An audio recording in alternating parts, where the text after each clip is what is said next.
मसीह की एबीएस में आप सभी लोगों का स्वागत है। मैं आशा करती हूँ कि आप सब अच्छे होंगे और परमेश्वर की दया से मैं भी अच्छी हूँ। आज हम उत्पत्ति के 32वें अध्याय का अध्ययन करेंगे। आइए पहला वचन पढ़ते हैं। और याकूब ने भी अपना मार्ग लिया और परमेश्वर के दूत उससे आ मिले। उनको देखते ही याकूब ने कहा, यह तो परमेश्वर का दल है। सो उसने उस स्थान का नाम महनैम रखा। यहाँ पे हम देख सकते हैं कि ज्यों ही उस जगह से याकूब आगे बढ़ता है, परमेश्वर के दूतों को देखता है और उस जगह का नाम वो महनैम रखता है। आइए आगे देखते हैं। याकूब के एसाव से मिलने और उसके इस्राएल नाम रखे जाने का वर्णन। तब याकूब ने सेईर देश में अर्थात एदोम देश में अपने भाई एसाव के पास अपने आगे दूत भेज दिए और उसने उन्हें यह आज्ञा दी कि मेरे प्रभु एसाव से यूँ कहना कि तेरा दास याकूब तुझसे यूँ कहता है कि मैं लाबान के यहाँ परदेशी होकर अब तक रहा और मेरे पास गाय, बैल, गधे, भेड़ बकरियाँ और दास दासियाँ हैं। सो मैंने अपने प्रभु के पास इसलिए संदेशा भेजा है कि तेरी अनुग्रह की दृष्टि मुझ पर हो।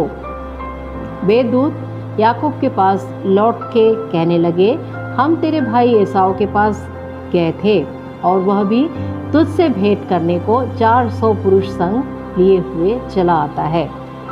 तो मेरे प्रियो, यहाँ पे हम देखते हैं कि जब याकूब अपने भाई एसाव से मिलने के लिए आता है तो उसके पहले वो दूत को भेजकर एसाव से कहता है कि तेरा दास, वो अपने आप को इतना नम्र बनाते हुए दूतों से ऐसा कहता है कि तेरा दास जो अब तक लाबान के पास परदेशी था तुझसे मिलने के लिए आ रहा है, उस पर तेरी अनुग्रह की दृष्टि होने पाए, अर्थात उससे वो नाश ना करे। हमें इस समय ध्यान रखने की आवश्यकता है कि वो 20 साल पहले किस रीति में अपने भाई से दूर होकर लाबान के पास गया था। उसने उसके पहलौठे का अधिकार छीना और उसके पिता के द्वारा दिए गए तमाम आशीषों को उसने छल करते हुए एसाव से जीत लिया था।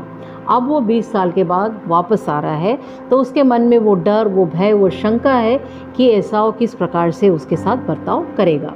तो इसलिए सीधे जाके मिलने के पहले उसके सामने दूत को भेजता है और कहता है कि तेरे अनुग्रह की दृष्टि मुझ पर बनी रहे। और तुरंत उसके जितने भी दास दासी और जो कोई भी रहते हैं, सब चीज़ों को वो 2 ग्रुप में बांट देता है जल्दी, कि यदि एसाव आए, क्योंकि वो 400 पुरुषों के साथ आ रहा है, ऐसा उसके दास बताए, तो यदि वो आ रहा है, पहले ग्रुप को यदि वो मारे भी तो कम से कम दूसरे ग्रुप को लेके वो भाग जाए। ऐसा सोचते हुए जल्दी से उस प्रबंध को याकूब करता है और उसके बाद वो परमेश्वर से दुहाई देने लगता है, प्रार्थना करने लगता है, क्योंकि वो इतना डरा हुआ रहता है कि एसाव आ रहा है अपने 400 लोगों को लेके। तो आइए वो देखते हैं कि वो परमेश्वर से क्या कहता है। फिर याकूब ने कहा, 9वां वचन, फिर याकूब ने कहा, हे यहोवा, हे मेरे दादा इब्राहिम के परमेश्वर, हे मेरे पिता इसहाक के परमेश्वर, तूने तो मुझसे कहा कि अपने देश और जन्मभूमि में लौट जा और मैं तेरी भलाई करूँगा। तूने जो जो काम अपनी करुणा और सच्चाई से अपने दास के साथ किए हैं कि मैं तो अपनी छड़ी ही लेकर इस यरदन नदी के पार उतर आया। सो अब मेरे 2 दल हो गए हैं। तेरे ऐसे ऐसे कामों में से मैं एक के भी योग्य तो नहीं हूँ। ऐसा वो परमेश्वर से कहने लगता है कि तूने ही मुझे कहा कि मैं यहाँ आऊँ और तूने किन किन भलाइयों को मेरे लिए किया है। इन तमाम बातों को परमेश्वर से कहता है और उसके बाद वो कहता है कि मेरी विनती सुनकर मुझे मेरे भाई एसाव के हाथ से बचा।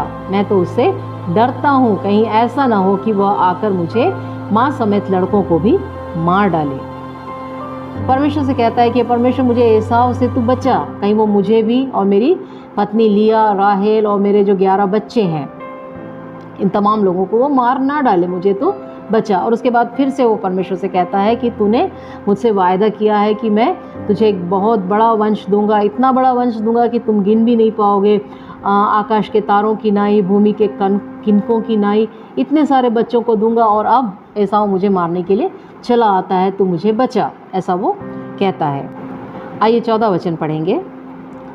200 बकरियाँ, 20 बकरे, 200 भेड़ें, 20 मेढ़े और बच्चों समेत दूध देने वाली 30 ऊँटनियाँ और 40 गाय और 10 बैल और 20 गदहियाँ और उनके 10 बच्चे।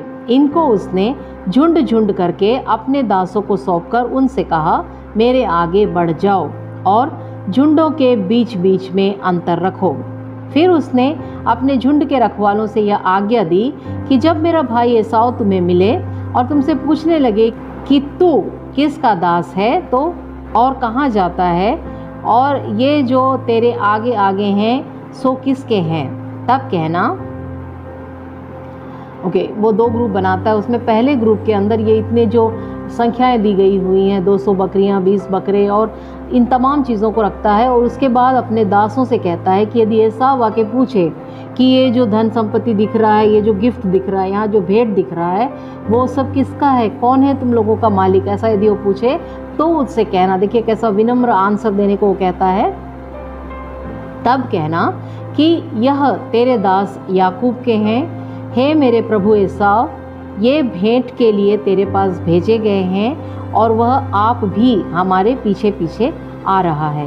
तो इस प्रकार से उन दानों को देते हुए इस प्रकार से वो कहने को कहता है कि मैं तेरा दास हूँ। इस तरीके से उससे निवेदन करना, और ये तमाम भेंटें उसके लिए हैं, ऐसा निवेदन करते हुए ये भी कहना कि पीछे पीछे तेरा दास अर्थात याकूब आ रहा है।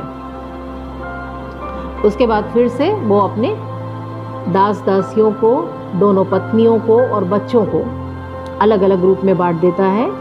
दासियां और बच्चे पहले ग्रुप में, लिया और बच्चे दूसरे ग्रुप में, और सबसे आखिरी ग्रुप में राहेल और उसका बेटा यूसुफ। और इन सभी लोगों के आगे वो स्वयं निकल जाता है। और उसके बाद आइए एक और वचन को पढ़ते हैं।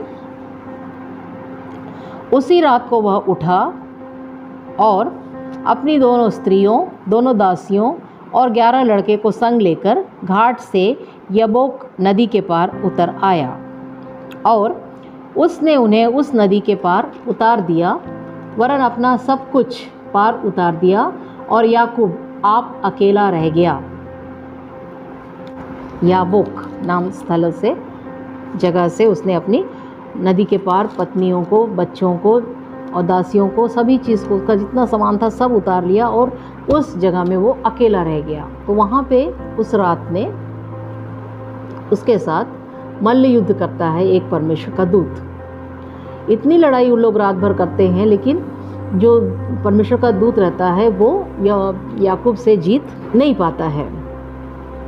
तो वो दूत उससे कहता है कि मुझे जाने दे, भोर हुआ जाता है, सुबह होने वाला है, मुझे जाने दे।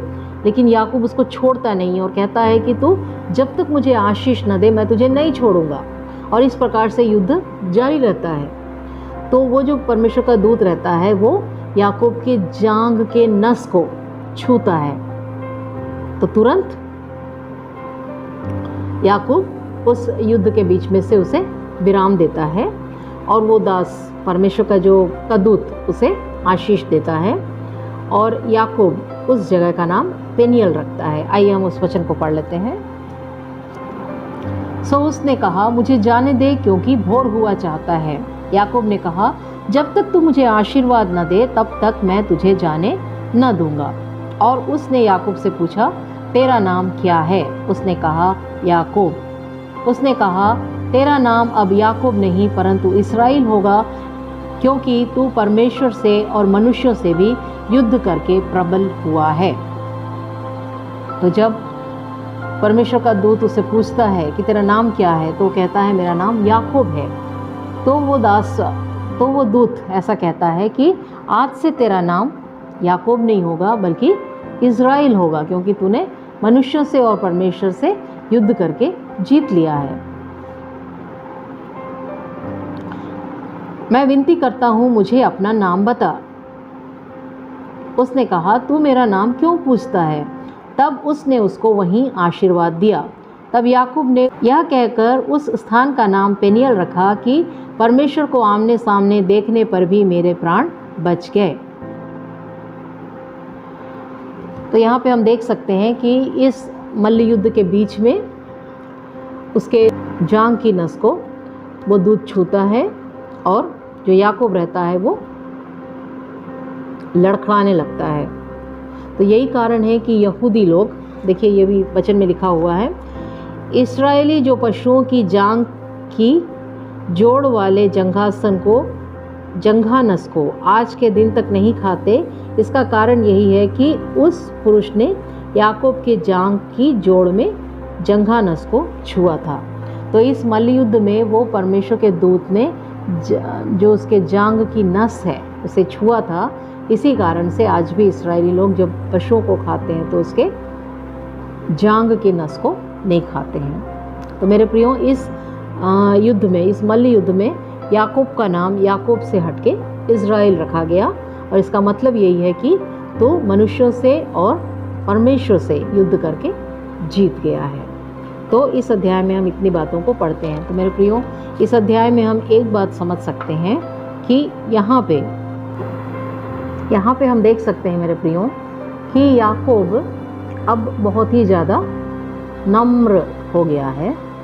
वो जब अपने पिता के घर से वापस लाबान के घर की ओर जा रहा था, उस समय उसने अपने भाई को 2 बार धोखा दिया। एक बार तो उसके पहलौठे का अधिकार लिया, दूसरा उसके पिता की तमाम आशीषों को लिया, और इस प्रकार से छल के साथ जीत के वो जा रहा था लाबान के घर में। लेकिन जब वो लाबान के घर से वापस आता है तो एसाव के सामने अपने आप को दास बना के वो कहता है, इतना अधिक वो नम्र हो गया। तो ये एक परिवर्तन हम देख सकते हैं याकूब के बातों में, और उसका नाम भी याकूब से, जो कि छल करने वाले से हटके अब इज़राइल परमेश्वर के द्वारा रखा गया।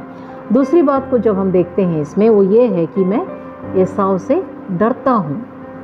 डर याकूब के अंदर आया है। यहाँ पे हम देखते हैं कि वो डर रहा है, और इसके पहले भी जब लाबान उससे पूछता है कि ये तूने क्या किया है कि मुझे अपने बच्चों को देखने भी ना दिया, छोटे बच्चों को चूमने तक नहीं दिया, और तू मुझसे बिना बताए यहाँ से चला गया, ऐसा क्यों किया है? तो कहता है कि मैं डर गया था कि कहीं तू लिया और राहेल को मुझसे अलग ना करे। तो ये 2 बार वो शब्द डर का इस्तेमाल करता है मेरे प्रियो, और ये डर तब अंदर आता है जबकि कोई गलत काम हो जाता है। आदम से जब परमेश्वर ने पूछा, आदम तू कहाँ है? उसने भी कहा, मैं तेरा आवाज़ सुना और डर गया।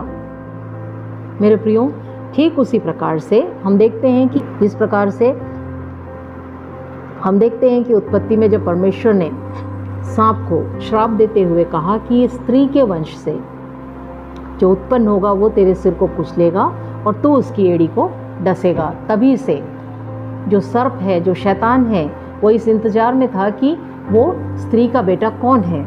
तो इस अध्याय में जहाँ पे एसाव और याकूब का वर्णन है, तो उसने यहाँ पे ऐसा सोचा कि अब याकूब के द्वारा शायद ऐसा हो, तो उसने याकूब के अंदर प्रवेश करके उससे गलत कामों को करवाया, उससे छल को कराया, और जब शैतान अंदर आ जाता है तो डर ऑटोमेटिकली अंदर आ जाता है। यही कारण है कि यहाँ पे डर गया, ऐसा कहता है याकूब, मैं डर गया कि कहीं तू लिया राहेल को ना ले ले। और यहाँ दूसरी बार वो परमेश्वर से कहता है, मैं डर गया हूँ कहीं ये एसाव आके मुझे, मेरे बीवी बच्चों सबको मार ना डाले। तो मेरे प्रियो, हमें इस बात के लिए एक निर्णय लेने की आवश्यकता है कि हम कभी भी बेवजह डरने का स्वभाव ना रखें, क्योंकि परमेश्वर ने हमें निर्भीकता की आत्मा को दिया है, डरने के लिए कोई आत्मा को नहीं दिया, जबकि बिल्कुल निडर होकर आगे बढ़ने की आत्मा को परमेश्वर ने हमें दिया है। तो मैं आशा करती हूँ कि ये अध्याय भी आप लोग समझ चुके होंगे। आज के लिए इतना ही। अपना ध्यान रखिए। परमेश्वर आप सबको आशीष दे रहे हैं। जय मसीह।